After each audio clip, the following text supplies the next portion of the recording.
భారత రాజ్యాంగ నిర్మాత, ప్రపంచ మేధావి,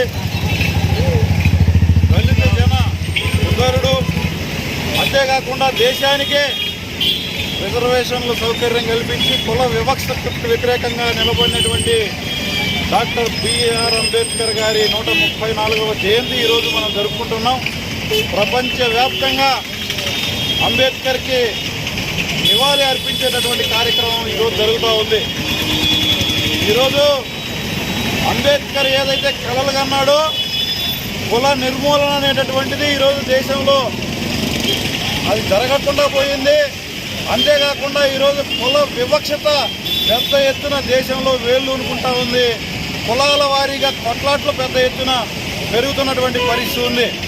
ఏదైతే కుల వివక్షత ఆయన అనుభవించాడో, అంటరానితనం అనుభవించాడో, దానికి వ్యతిరేకంగా ఆయన నిలబడి ఈ భారత రాజ్యాంగంలో అంటరానితనాన్ని నేరంగా పెట్టి చట్టంగా రూపొందించినప్పటికీ ఈ రోజుకి దాన్ని పక్కన పెట్టేసి అంటరానితనాన్ని పెద్ద ఎత్తున పోషిస్తున్నటువంటి పరిస్థితి ఉంది.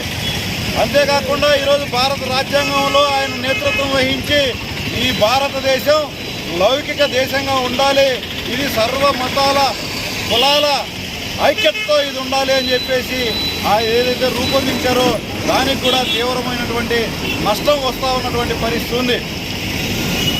బీజేపీ అధికారంలోకి వచ్చిన తర్వాత ఈ రాజ్యాంగాన్ని పూర్తిగా ధ్వంసం చేయడానికి పూనుకుంటా ఉంది.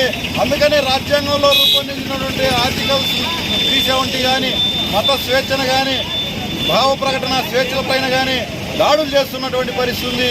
ఈ దేశాన్ని నిట్ట నిలువున మతం పేరుతో చీల్చాలనేటటువంటి కుట్రలు జరుగుతూ ఉన్నాయి.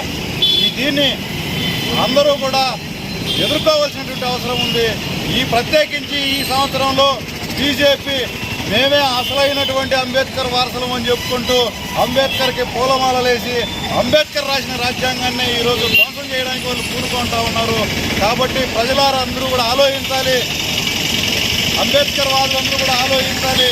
ఈరోజు అంబేద్కర్ జయంతి సందర్భంగా ఆయన పూలమాల వేసి స్మరించుకొని వదిలేయడం కాదు, ఆయన ఏదైతే కలలు కన్నాడో కుల నిర్మూలనకు వ్యతిరేకంగా, ఈ దేశంలో అంటరానితనానికి వ్యతిరేకంగా పెద్ద ఎత్తున పోరాటం చేయాల్సినటువంటి అవసరం ఉంది. అది జరగాలనంటే ఈ దేశంలో రిజర్వేషన్లు పకడ్బందీగా అమలు కావాలి, ప్రైవేట్ రంగంలో కూడా రిజర్వేషన్లు అమలు చేయాల్సినటువంటి అవసరం ఉన్నది. అంతేకాకుండా ఈరోజు దళితులకి, మైనారిటీలకి, బీసీలకి, ఎలుగుబడినటువంటి కులాలందరికీ కూడా మిగులు భూముల్ని పంచాలి. ప్రతి కుటుంబానికి 2 ఎకరాల భూమిని ఇవ్వడం ద్వారా వాళ్ళందరినీ ఆర్థికంగా బలోపేతం చేయడానికి చిత్తశుద్ధితో కృషి చేయాలి. అట్లా చేసినప్పుడే ఈ దేశం బాగుపడుతుంది.